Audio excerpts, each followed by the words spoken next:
Cinema দেখেছো last এক বছরে? লাস্ট এক বছরে আর না, সিনেমা দেখোনি লাস্ট 2 বছরে? লাস্ট 2 বছরেও না, আমি লাস্ট গেছি হচ্ছে 2019। ফুটবল খেলেছো কখনো? ফুটবল মানে একটু মানে একটু একটু জানি। কি খেতে ভালোবাসো? Any item of chicken and mutton. আচ্ছা, কি খেতে ভালোবাসো না? Fish. I am very close to my grandmother and she is also very close to my heart. State rank করবে এরকম কি আশা ছিল? একটা ছিল আচ্ছা। আমাদের মনের মধ্যে দুজনের মধ্যেই ছিল। এবং আচ্ছা। একটা ছিল যে ও একটা কিছু করবে। আচ্ছা টপ 10 এর মধ্যে ও একটা আমাদের একটা আচ্ছা। আশার একটা ছিল। একটা বিষয় কি প্রথম থেকে ভালো লেগেছে, সেটা হচ্ছে পড়াশোনা।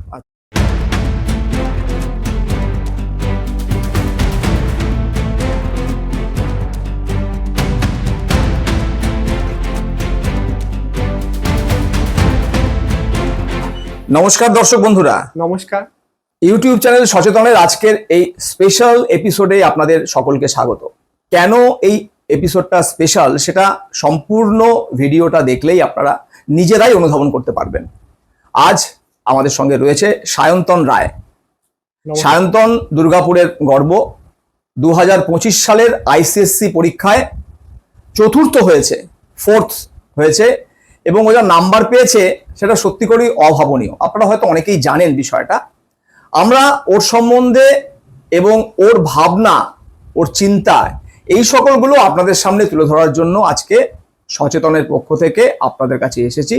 আমার ওর কাছে প্রথম প্রশ্ন, প্রথম খবরটা কার কাছ থেকে পেলে? সকালে যেমন 11 AM এর রেজাল্ট বেরোয়, তো তার আগে একটু টেনশন ছিল। অনলাইনে রেজাল্ট আমাদের, তুমি নিজেই দেখেছো? অনলাইনে নিজেই দেখেছি। তারপরে জানলে কি করে যে ইউ স্টুড ফোর্থ? তো সেই সময় তো তখন তো রেজাল্ট তো বলেননি কোনো র্যাঙ্ক। তো তারপর বিকেল বেলা স্কুল থেকে ফোন করা হয়। আচ্ছা, যে আমাদের স্কুলে যেতে হবে। আচ্ছা, হ্যাঁ। তো স্কুলে গিয়েই জানতে পারি যে আমি বিকেলে স্কুলে গেছিলে? বিকেলে মানে কখন? বিকেলে মানে 5 o'clock around in the evening. আচ্ছা, তো তখন গিয়ে জানতে পারি যে আমার স্টেট র্যাঙ্ক 4th হয়েছে। হ্যাঁ। আর তখনই সব রেজাল্ট আমাদের বলা হয়। আচ্ছা, রেজাল্ট যেটা তোমার এক্সপেকটেশনস ছিল, তুমি সেই মার্কসই পেয়েছো তো? এক্সপেকটেশন করছিলাম যে অ্যাট লিস্ট 496 বা 497 এরকম। আচ্ছা, ইউ এক্সপেক্টেড। হ্যাঁ। আচ্ছা, তো তুমি কি এরকম এই এক্সপেকটেশনস ছিল যে তুমি স্টেটে ফোর্থ হবে কিংবা এই র্যাঙ্ক হোল্ডারসদের মধ্যে আসবে, এরকম কোন এক্সপেকটেশনস ছিল? না, অতটা এক্সপেকটেশন আমার তখন ছিল না। তখন তোমার সেই এক্সপেকটেশন ছিল না কোনো সময়? হ্যাঁ, মানে আমি ভালো রেজাল্ট করব, এটা তোমার প্রথম থেকেই ছিল। আচ্ছা, এবার তুমি বলো যে এই যে তুমি ফার্স্ট হয়েছো ক্লাসে, তুমি কি বরাবরই ক্লাসে ফার্স্ট হয়েছো ক্লাস 1 থেকে, নাকি আরো অন্যরাও কখনো কখনো ফার্স্ট হয়েছে? না, প্রথমে আমি ফার্স্ট তেমন হতাম না। আমার প্রথম ফার্স্ট হয়েছি ক্লাস 4 এ। বাহ। তারপর মানে হ্যাঁ, ক্লাস 4 এ, তারপর সেই থেকে অ্যারাউন্ড মানে 2 বছর কোভিডে, তারপর মানে কোনো র্যাঙ্ক দেওয়া হয়নি। তারপর আবার 8 থেকে, তখন থেকে ফার্স্ট হচ্ছে আর কি। এই যে তুমি যে এত ভালো একটা রেজাল্ট করেছো, মা বাবার তো, পরিবারের তো একটা তাদের মানে হেল্প বলো, যোগদান বলো, সহযোগিতা বলো আছেই। এছাড়া তুমি আর কাকে এর জন্য কৃতিত্ব দেবে? তোমার তো কৃতিত্ব আছেই, তুমি পড়াশোনা করেছো, তোমাকে বাড়ি থেকে সাপোর্ট করেছে, দ্যাট ইজ ফাইন। এছাড়া শিক্ষক শিক্ষিকারা মধ্যে কি তুমি কারো স্পেশালি নাম নিতে চাইবে? শিক্ষক শিক্ষিকাদের মধ্যে স্পেশালি আমার নাম নেওয়ার নেই, কারণ সকলেই আমাকে, প্রতিটা টিচারই, সেটা স্কুল হোক, টিউশন হোক, যেখানেই হোক, প্রতিটা টিচারই আমাকে সাহায্য করেছেন, সাপোর্ট করেছে। তো সেখানে স্পেসিফিক কোনো টিচারের নেম। আচ্ছা, টিচারের বাইরে এরকম ব্যক্তিগত জীবনে কোনো আত্মীয় হতে পারে, কোনো অন্য কেউ হতে পারে যে তোমাকে মোটিভেশনের জায়গাটা দিয়েছে, এরকম কেউ আছে? মোটিভেশন এভরি ফ্যামিলি রিলেটিভ, আমাদের বাড়ি থেকে সকল ফ্যামিলি রিলেটিভরাই আমাকে মোটিভেট করেছে। এমনকি আমার ফ্রেন্ড সার্কেলের যেমন প্যারেন্টসরাও, তারাও আমাকে অনেকটাই মোটিভেট করেছেন যে এত ভালো রেজাল্ট। আচ্ছা, এবার তুমি বললে যে তোমাকে সমস্ত স্কুলের টিচাররা হেল্প করেছে, ভালোবাসতেন অবশ্যই, টিউশন ক্লাসেও। তো এর ফলে তোমার বাকি যারা ব্যাচমেট, আমি বন্ধু বলছি না, কিন্তু সব ব্যাচমেট কিন্তু তোমার বন্ধু হতে পারে না, তাই তো? তো এই ব্যাচমেটদের মধ্যে থেকে তুমি কি কোনো রকমের কোনো নেগেটিভ ভাইবস পেয়েছো? না, নেগেটিভ ভাইবস আমাদের ব্যাচমেটদের থেকে কারোর থেকেই পাইনি। তির্যক মন্তব্য, আচ্ছা ও তো খুব ভালো, ও তো স্যারের কি টিচারের না, ওরকম কোনো এনভায়রনমেন্টই তৈরি করা হয়নি আমাদের, কেননা স্পেসিফিক্যালি আমার মনে হয় আমাদের স্কুলে সারাক্ষণ এই ব্যাচটা, মানে আমাদের এই ব্যাচের মধ্যে একটা পজিটিভ এনভায়রনমেন্টই থাকতো, একটা পজিটিভ কম্পিটিটিভ স্পিরিট ছিল, কিন্তু সেটা পজিটিভ থাকতো, কোনো ডেরোগেটরি কমেন্ট এর সব কোনো কিছুই থাকতো না একে অপরের মধ্যে। মানে কোনো নেগেটিভ ভাইবস তুমি কারো কাছ থেকে সেভাবে পাওনি, একদম। বরঞ্চ তুমি বন্ধুদের কাছ থেকে হেল্পই পেয়েছো, এটাই তো বলতে চাইবে? একদম। Good.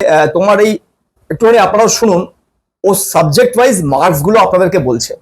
আচ্ছা, হ্যাঁ, আমি ইংলিশে পেয়েছি 98, গুড। আর হিস্ট্রি সিভিক্স জিওগ্রাফি মিলে 99, কম্পিউটারে 100, আর হচ্ছে ম্যাথামেটিক্সে 100, সায়েন্স সাবজেক্টে 100, আর বেঙ্গলি সেকেন্ড ল্যাঙ্গুয়েজে হচ্ছে 95। আচ্ছা, ওটা হচ্ছে তোমার 6 সাবজেক্ট। subject. 6 সাবজেক্ট, মানে best of 5 A you have goat 497। তোমার প্রিয় সাবজেক্ট কোনটা? আমার প্রিয় সাবজেক্ট বলতে ম্যাথস ছিল, একদম ক্লাস 6 থেকে ম্যাথসে ছিল। আর প্রিয় সাবজেক্ট নয়? প্রিয় সাবজেক্ট নয় হচ্ছে I can say history and geography, but still I scored.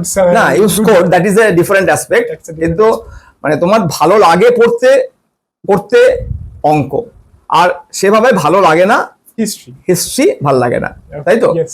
তোমার সঙ্গে মানে ইন্টারভিউর আগে কথা হচ্ছিল, তুমি যখন ক্লাস 6 এ ছিলে সেই সময় করোনা প্রকোপটা শুরু হয় এবং all of a sudden everything went online. তো হাউ ইট এফেক্টেড ইউ? কিভাবে তুমি এটা থেকে কোপ করলে, কিংবা এটা থেকে তোমার পক্ষে কোনো সুবিধা হলো, নাকি এটা তোমাকে মানিয়ে নেওয়ার জন্য অনেক কিছু করতে হলো? কোভিড এর সময় যে অনলাইনটা যেটা এলো, তো online it does not have that same spirit as offline, ঠিক। কোর্স। তো সেই অফলাইনের টাচ নেই, টিচারের সাথে ইন্টারাকশন অতটা ভালো নয়, ঠিক। তো 1-to-1 সেরকম তো ইন্টারাকশন অবশ্যই টিচারের থেকে মানে ডিভাইড ছিলাম, ঠিক। তো ওটা মানিয়ে নিতে হয়েছে পরিস্থিতির সাথে, কোনো মানে কি বলবো, আর কোনো উপায় ছিল উপায় ছিল না। না। কন্টিনিউয়াস এক্সপোজার টু মোবাইল, তো does it make any addiction? Continuous exposure two mobile, of course, যদি কোনো মানে আউট অফ মাইন্ড যদি চলে যায়, when the mobile takes control of you, then it is obviously না, এটা তো খুব অবভিয়াস ব্যাপার যে মানে তোমার সেই রেস্ট্রেনমেন্টটা থাকতে হবে, কিন্তু সে সবার থাকবে এটাও তো এক্সপেক্টেড নয়, আমরা প্রত্যেক ইন্ডিভিজুয়াল ডিফারেন্ট। হ্যাঁ। তো সেক্ষেত্রে এনিথিং স্পেসিফিক তুমি বলতে পারবে যে how to control this? Very easy maybe, perhaps, কারণ যদি মোবাইল দেখো তাহলে তোমার লক্ষ্য থাকবে না, ঠিক। তাহলে ওই যদি লক্ষ্যটার উপর বেশি প্রেসার দেওয়া, মানে থিঙ্কিং করতে থাকো, কতক্ষণ তুমি কতক্ষণ মোবাইল, মানে ক্লাস, অনলাইন ক্লাস ছাড়া কতক্ষণ মোবাইলে তুমি সময় দিতে? 15 minutes, if I'm মানে 15 minutes। কতক্ষণ পড়াশোনা করতে সারাদিনে আমি স্কুল আওয়ার্সের বাইরে কতক্ষণ? বাইরে হচ্ছে around 10 hours, 10 to 12 I will। 10 থেকে 12 ঘন্টা 10 তুমি থেকে 12 সিনেমা দেখেছো লাস্ট 1 বছরে? লাস্ট 1 বছরে আর না, সিনেমা দেখোনি লাস্ট 2 বছরে? লাস্ট 2 বছরেও না, আমি লাস্ট গেছি হচ্ছে 2019, আমার এখনো যতদূর মনে আছে একদম 2019, মানে 2019 সালে লাস্ট সিনেমা দেখেছো? লাস্ট দেখেছি। শুধু বাইরে গিয়ে? হ্যাঁ, বাইরে গিয়ে। ঘরেও কি কখনো দেখেছো? ঘরে ফুল টাইম সিনেমা না, দেখোনি? না। মানে এটা লাস্ট কখন দেখেছো তুমি জানো না? না, আচ্ছা। দেখিনি মনে হয়। আচ্ছা, ফুটবল খেলেছো কখনো? ফুটবল মানে একটু একটু জানি আর কি। ক্রিকেট জানো? ক্রিকেটও জানি, হ্যাঁ। ক্রিকেট খেলেছো? খেলেছি। খেলো মানে কখনো পাড়াতে খেলেছো কখনো ক্রিকেট? পাড়াতে আমাদের অ্যাকচুয়ালি কোনো ফ্রেন্ডস তো তেমন মানে নেই, সেম এজ নেই। তো নেই। আচ্ছা, তো তাই জন্য পাড়াতে ক্রিকেট খেলার সুযোগ, অন্য কোনো খেলা না এর বাইরে, মানে ফুটবল আর ক্রিকেট অল্প স্বল্প হলেও খেলেছো, হ্যাঁ। কিন্তু বিগত 3-4 বছরে খেলোনি? না। আচ্ছা, তো how you keep yourself fit? মানে anything special or it's happening? It's just going on. আচ্ছা, নাথিং স্পেশাল। তুমি special. নিজেকে ফিট রাখার জন্য আলাদা করে কোনো শরীর চর্চা করোনি? না। আচ্ছা, কি খেতে ভালোবাসো? Any item of chicken and mutton. আচ্ছা, কি খেতে ভালোবাসো না? ফিশ। মাছ খাও না? না। তোমাকে যদি বলি to analyse yourself, what is your strength? My strength, actually, I think my strength is this thing of my mind, actually, because overall lifeটা আমার কাছে একটা মাইন্ড গেম। মাইন্ড থেকে আমি তুমি বলতে চাইছো যে মেন্টালি স্ট্রং ফিল করি আমি নিজেকে। আচ্ছা, তুমি যে মেন্টালি নিজেকে বললে স্ট্রং ফিল করো, দেখো মেন্টাল স্ট্রেংথ তো একটা অন্য জিনিস, মানে একটা কোনো অ্যাডভার্স সিচুয়েশনের মধ্যে দিয়ে একটা মানুষ কিভাবে রিয়াক্ট করছে সেটার রেসপেক্টে আমরা বুঝতে পারি সে মেন্টালি কতটা স্ট্রেংথ তার আছে। তো তুমি তো জীবনে এরকম কোনো অ্যাডভার্স সিচুয়েশনে পড়োনি? সেরকম নয়, পড়োনি, কিন্তু তুমি বলতে চাইছো যে আমি মানে তুমি ডিটারমিনেশন বলতে পারো, মানে তুমি বলতে চাইছো যে আমি যদি কোনো কিছু করব ঠিক করি তো আই ক্যান ডু দ্যাট, মানে that is your strength. Yes, that's part of মানে তুমি যদি একটা কোনো কিছু গোল সেট করো দেন that's তুমি এটা অ্যাচিভ করে, হ্যাঁ হ্যাঁ that should be complete. আচ্ছা, তুমি এখন ক্লাস 10 থেকে 11-এ উঠলে, আজ থেকে 7 বছর পরে তুমি নিজেকে কোথায় দেখতে চাও? মানে হোয়াট ইজ ইউর ড্রিম 7 বছর পরে কোথায় দেখতে চাও? ড্রিম বলতে তো এখন আপাতত যে আমি ঠিক আছে, আমি JEE ওই জন্য তোমাকে আমি যেই মেইন অ্যাডভান্স সকলের দিকে আমি যাচ্ছি না, হ্যাঁ। আমি বলছি after 7 years where you want to see yourself at that time you will be around 22-23, so where you want to see yourself, do you have anything specific, you have any dream like that? right এখনো পর্যন্ত তুমি এই সকল বিষয় নিয়ে মানে you want to play ball by ball, ball by ball, যে বলটা সামনে আছে সেটাকে আগে খেলবো, সেটাকে খেলবো। তারপরে বলটা তারপরে খেলবো, হ্যাঁ। তাই তো? জীবনের এমন কোনো ঘটনা তুমি আমাদেরকে বলতে চাও কিংবা বলতে পারবে তোমার জীবনে, মানে যেটাতে তোমার মনের উপরে কিংবা তোমার লাইফস্টাইলের উপরে কিংবা তোমার জীবন যাত্রার উপরে একটা এফেক্ট ফেলেছিল কিংবা এফেক্ট ফেলেছে, এখনো ফেলে আছে? হ্যাঁ এটা একটা আছে, সেটা হচ্ছে ক্লাস আমি 9-এ মানে 2023 এ হুম অক্টোবরে, অ্যারাউন্ড অক্টোবরের পর, মানে পুজোর পর তো পুজোর সময় আর কি আমার ঠাকুমা আমার পিসির বাড়িতে ছিলেন, হুম তো সেখানে হঠাৎ একটা দুর্ঘটনায় তিনি পড়ে যান আর কি। তো সেই থেকে তার মানে হাঁটতে চলতে অসুবিধা হয়, সেই থেকে তিনি এখন আমাদের সাথেই থাকেন। হুম হুম হুম আর সেই থেকে এখন মানে আমাদের পুরো লাইফস্টাইলটাই চেঞ্জ হয়ে গেছে আমি বলতে পারি। মানে it affected you? It affected me very deeply. আচ্ছা, তো সেই ব্যাপারটা তোমাকে খুব এফেক্ট করেছে, তাই তো? That was very হার্টব্রেকিং।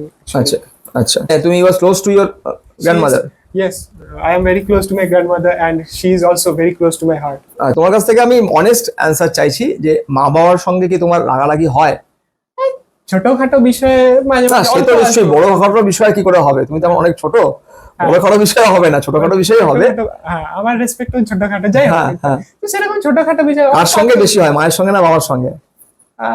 সেরকম নয়, হলে দুজনের সাথে হবে, হলে দুজনের সাথেই হবে, হ্যাঁ। আর মা বাবা ইউনাইটেড হয়ে যায়। ইউনাইটেড। গুড। এমনি গল্প পড়ো কখনো সখনো? আগে সুযোগ হতো কিন্তু তখন বেশি আমি অ্যাকচুয়ালি কয়েকটা ইংলিশ বই পড়তাম, বেশ আচ্ছা। বাংলা তো পড়তে হতো না। তারই মধ্যে যেমন সত্যজিৎ রায়ের ফেলুদা গল্পগুলি আগে একটা দুটো পড়া আর কি আমার। আচ্ছা, মানে এখন দেখো তুমি যখন ক্লাসে মানে স্টেটে 4th হয়েছো, so obviously the spotlight is on you. Hmm. তাহলে তার মানে তোমার বাড়ি ঘরদোর থেকে শুরু করে আত্মীয় স্বজন সবারই একটা এক্সপেকটেশনস তৈরি হয়েছে, তো how you are coping up with you? এখানে মানে দুটো ফিলিং আসতে পারে, একটা হচ্ছে যে প্রেশার আছে হুম তাহলে সেটাতে টেনশন হবে, হুম আর সেটাতে যদি টেনশন হলে রেজাল্ট অটোমেটিক্যালি ডিপ করে যাবে। হুম কিন্তু যদি প্রেশার আছে হুম আর প্রেশারটা আছে বলে তুমি ডিটারমাইন্ড আরো বেশি যে না তাহলে করতেই হবে, তাহলে আরো ভালো করতে হবে। তো মোটামুটি ভাবে তুমি রাত্রে কটা পর্যন্ত পড়াশোনা করো এখন? রাত্রে 12 o'clock 1 o'clock। গান শোনো? গান খুব একটা শুনি না, আগে শুনতাম ছোটবেলায়, আর এখন তেমন মানে সুযোগ তো নেই। আচ্ছা, তাহলে তুমি পড়াশোনার বাইরে এক্সট্রা কোনো কারিকুলার অ্যাক্টিভিটিস কখনো কিছু করেছো? এক্সট্রা কারিকুলার অ্যাক্টিভিটিস এক সময় মানে আমি তবলা শিখতাম তখন। আচ্ছা, কত বছর শিখেছিলে? সেটা 3 থেকে অ্যারাউন্ড 8 পর্যন্ত আর কি, মানে 5 years, অ্যারাউন্ড 4 to 5 years আচ্ছা। সেরকম শিখেছি। আচ্ছা। শিখেছিলাম আর কি। 5 years is a long period, Long তো ভালোই তুমি জানো তবলা বাজাতে। হ্যাঁ, কিন্তু এখন সব ভুলে গেছি। হ্যাঁ, তোমার চারপাশে যা যা ঘটনা ঘটছে এ সকল নিয়ে নিজেকে আপ টু ডেট রাখার সময় পাও? এখন আপ টু ডেট রাখার সময় বেশি তো পাই না, তাই জন্য। তবুও তো তোমার ধরো যেহেতু তুমি হোয়াটসঅ্যাপে আছো, তোমাকে ধরো অনলাইনে ক্লাস করতে হয়, তো you have got access to your mobile, তো automatically news, messages and WhatsApp forwards তোমার কাছে কখনো না কখনো আসেই, তো এগুলো থেকেও তো তুমি কিছু কিছু ইনফরমেশন পাও। কিছু ইনফরমেশন পাওয়া যায়। হ্যাঁ, তো এই ধরো কিছুদিন আগে আমাদের এখানে একটা রিক্লেম দ্য নাইট একটা হয়েছিল, এই ব্যাপারগুলো তুমি তখন দেখেছিলে যে একটা আরজি করের একটা ঘটনা ঘটেছিল, তার পরিপ্রেক্ষিতে মানুষজন রাস্তায় নেমেছিল, তো এই খবরগুলো তোমার কাছে পৌঁছাতো? হ্যাঁ এই খবর কারণ না আমি তোমাকে পার্টিসিপেশন করেছো কিনা আমি I am not going into that. Of course not. না ওটা বলছি না আমি বলছি তুমি এই খবরগুলো তোমার কাছে তো নিশ্চয়ই এসছে। হ্যাঁ এইগুলো তো হ্যাঁ, মানে একদম তোমার কাছে আপ টু ডেট নয় এমন নয়। একদমই না, অতটাও হ্যাঁ মানে যা হচ্ছে তুমি মোটামুটি তোমার একটা ধারণা আছে। আচ্ছা এবার তুমি আমাকে লাস্ট প্রশ্নটা একটা উত্তর দাও, আগামী দিনে তুমি কি প্ল্যানিং করবে সেটার উপরে কি তোমারই ডিসিশন, না it's your parent who will decide? I think it's both decision is both the parties, both my parents and my দুজনেরই ডিসিশন এর উপরে ডিপেন্ড করবে আমাদের আচ্ছা। টোটাল ফিউচার কোর্স আর কি, তো কোন দিকে যাবে। কোন দিকে যাওয়া যাবে। ওকে ধন্যবাদ ধন্যবাদ। যারা আমাদের আজকের এই ভিডিওটা দেখলেন। আপনাদের যদি কোনো প্রশ্ন থাকে সায়ন্তনের কাছে আপনারা কমেন্ট বক্সে লিখতে পারেন। এবার আমরা কথা বলে নেব সায়ন্তনের মা বাবার সঙ্গে। আমি প্রথমে বাবার কাছ থেকে জানতে চাইবো যে রেজাল্ট তো আপনারা স্কুলে গিয়ে জানতে পারলেন, যে সকালবেলাতে জানতে পারেননি, 11টার সময় রেজাল্ট বেরিয়েছিল জানতে পারেননি, স্কুলে গিয়ে জানতে পারলেন যে ওরকম একটা দুর্ধর্ষ রেজাল্ট করেছে। তো আপনি কি কোনোদিনও এরকম এক্সপেক্ট করেছিলেন যে ও স্টেট 4th র্যাঙ্ক পাবে, এরকম কি এক্সপেকটেশন ছিল? অ্যাকচুয়ালি ওর পড়াশোনার গতিটাই ছিল একটু অন্যরকম ভাবে। তো একটু আশা ছিল যে ও একটা কিছু না কিছু করবেই। আচ্ছা মানে আপনাদের একটা মোটামুটি একটা আশা ছিল। আচ্ছা। এবং আমরা যখন মিটিং এ যেতাম, প্যারেন্টস মিটিং এ যেতাম, তখন টিচাররাও আমাদেরকে একটা আশা দিচ্ছে যে ও একটা কিছু করবেই। আচ্ছা আচ্ছা ও একটা এত নাম্বার পাবে সেটা আপনি জানতেন ভালো, কিন্তু স্টেট র্যাঙ্ক করবে এরকম কি আশা ছিল? একটা ছিল আমাদের মনের মধ্যে, দুজনের মধ্যেই ছিল। এবং একটা ছিল যে ও একটা কিছু করবে। আচ্ছা টপ 10 এর মধ্যে ও একটা আমাদের একটা আশার একটা ছিলই। আচ্ছা আপনাকে জানতে চাইবো যে এই যে ধরুন কোভিড এর সময় আচ্ছা ও তো ঘরের মধ্যে বসে গেল, মানে আমরা সবাই হয়েছিলাম, তো এবার এর ফলে ওর তো লাইফস্টাইল চেঞ্জ হলো, সবকিছু ও অনলাইনে পড়াশোনা অনলাইনে করছে, তো অটোমেটিক্যালি আপনাদের মনে হতে পারে যে ও প্রচুর পরিমাণে মোবাইল দেখছে। তো এই বিষয়টা কি আপনারা কিভাবে মানে মেনটেন করতেন, কন্ট্রোল কিভাবে করতেন, মানে ও বেশি মোবাইল দেখছে কিনা এই বিষয়টা কিভাবে কন্ট্রোল করতেন? না আমরা ওইটা খেয়াল করতাম যে ও মোবাইলটা যে দেখছে সেটা পড়ার জন্য দেখছে না অন্য কোনো কারণে দেখছে আর কি। আচ্ছা যে হয়তো দেখতাম সেটাই লক্ষ্য করতাম, দেখতাম না ও পড়ার জন্যই সেটা বেশি ব্যবহার করতে হবে। আচ্ছা ও কি পড়াশোনা করতে এমনি ভালোবাসে?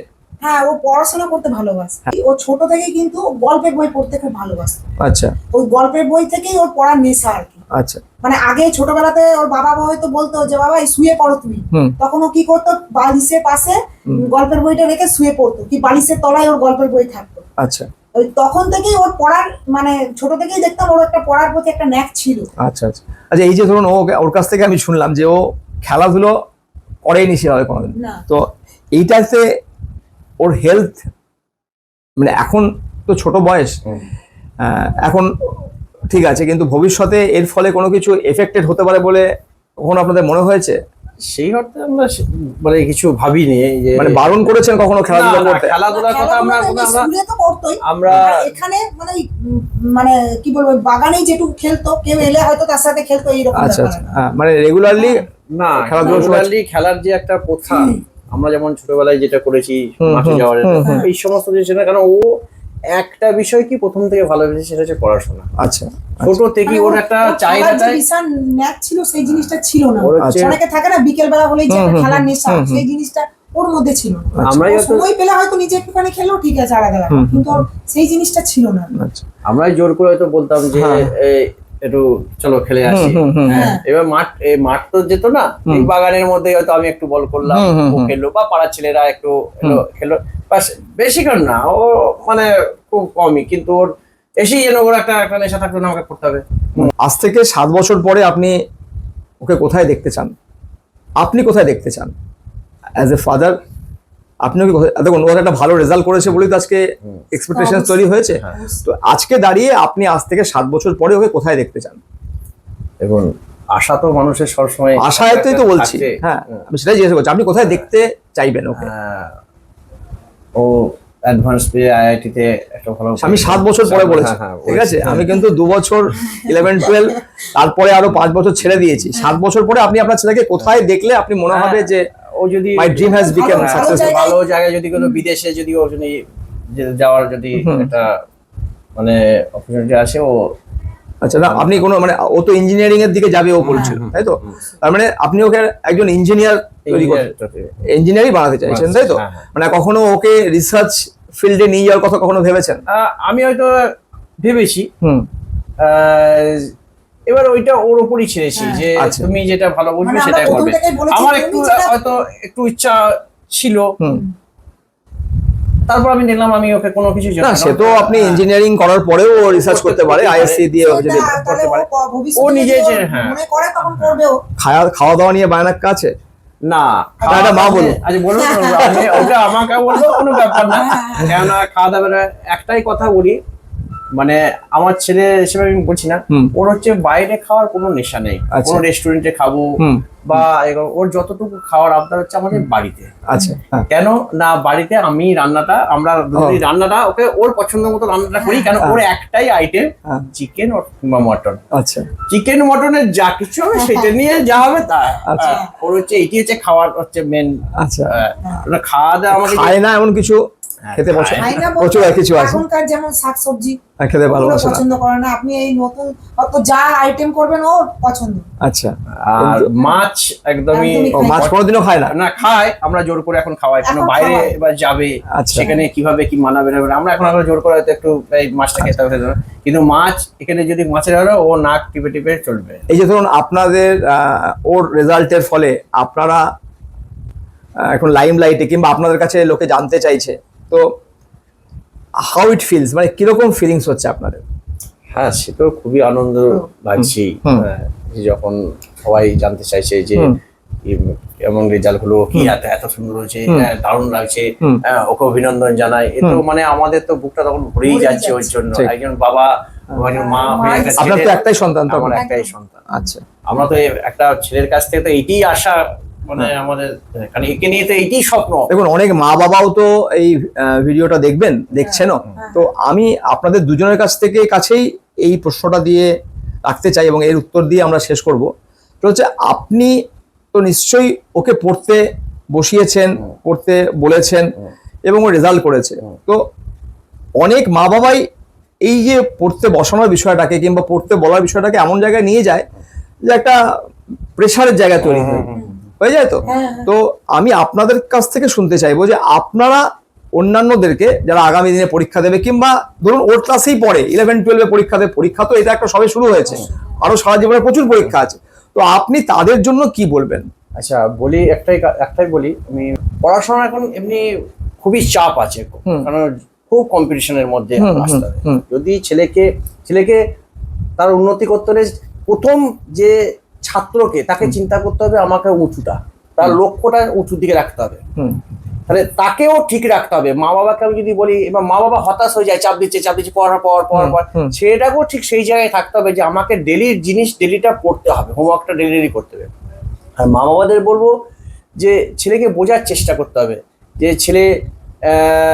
সে ঘরে পড়ার সময় পাচ্ছে কিনা, একটার পর একটা টিউশন, এই যা ওটা যা, এটি ছেলে ওইটা পড়, ওইটা ছেলে ওইটা পড়, এইভাবে করলে হবে না। ওইভাবে চাপ একটা দিলে রুটিন হয় না। অনুযায়ী তাকে পড়ার মধ্যে রাখতে হবে, তাকে মাঝে পড়ার সাথে সাথে ঠিক আছে একটা জিনিস সলভ করো, সে কি চাইছে সেটা দেখতে হবে।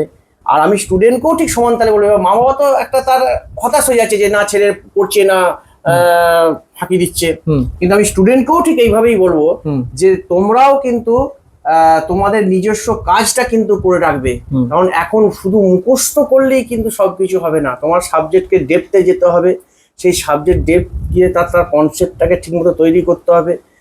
তার জন্য কি কি লাগবে মা বাবাকে বলতে হবে যে আমার এই জায়গাটা হচ্ছে না, আমি স্যারকে বলতে পারছি না, তাহলে একবার তোমরা আবার চলো স্যারকে বলে দেবে, চলো, বা মা বাবার কাছে যদি হেল্প পাই মা বাবার কাছে জেনে নিতে হবে যে কিভাবে হচ্ছে।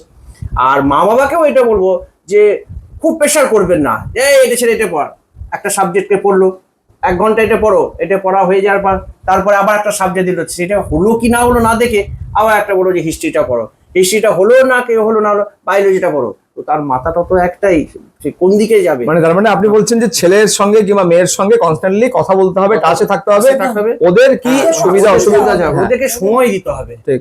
ওরা পড়ছে, পড়ার সময় ও কি ধরনের পড়ছে আমি জানি আর না জানি, আমি জানি আর না জানি, বাবু তুমি এটা করছো ঠিকঠাক ইয়ে করেছো তো, তুমি যেটা যেটা করো, এখানটা থেকে এখানে ব্যাপারটা দেখো কি হচ্ছে, আমি জানি আর না জানি, এইভাবে তার সাথে সব এটা থাকে। মানে পড়তে বস বললে হবে না, শুধু তার ওর সঙ্গেও সময় থাকবে। এখনকার যে পড়ার ধাঁচটা যেটা, ঠিক ঠিক ঠিক সে আমি আমার সবকিছু বিষয় তো আমার জানা নেই, ঠিক। ঠিক আছে, কিন্তু আমার তার সাথে লেগে থাকতে হবে। মানে খুব গুরুত্বপূর্ণ একটা বিষয় উনি বললেন, খুব গুরুত্বপূর্ণ বিষয় আমার মনে হচ্ছে। আপনাদের প্রত্যেকেই এই বিষয়টার মধ্যে নজর দেওয়া উচিত যে ছেলে কিংবা মেয়েকে শুধু পর বললে হবে না, আপনাকেও ওই পড়ার মধ্যে ইনভলভ হতে হবে। আপনি না জানলেও, আপনি হয়তো ওই বিষয়টা জানেন না, আপনি হয়তো ভেক্টর কোনোদিনও জীবনে পড়েননি, কিন্তু আপনার ছেলে জানে না যে আপনি ভেক্টর সম্বন্ধে অবহিত নন। একদম। আপনি পাশে বসে থাকলে তার মধ্যে একটা এক্সট্রা চার কিংবা এক্সট্রা মনোযোগ অবশ্যই, দেওয়ার একদম। জায়গা তৈরি হয়। শুধু তাই তো? হ্যাঁ, মা হয়তো ঘরের কাজে ব্যস্ত, মাকে তো মায়ের দিকটা দেখতে হবে। আমি বাবাদের উদ্দেশ্য সেই একই বলছি, বাবারা তখন সেই সময়টা বাবারা দেখবে, ঠিক ঠিক আছে, অল্টারনেট করে দেখতে হবে।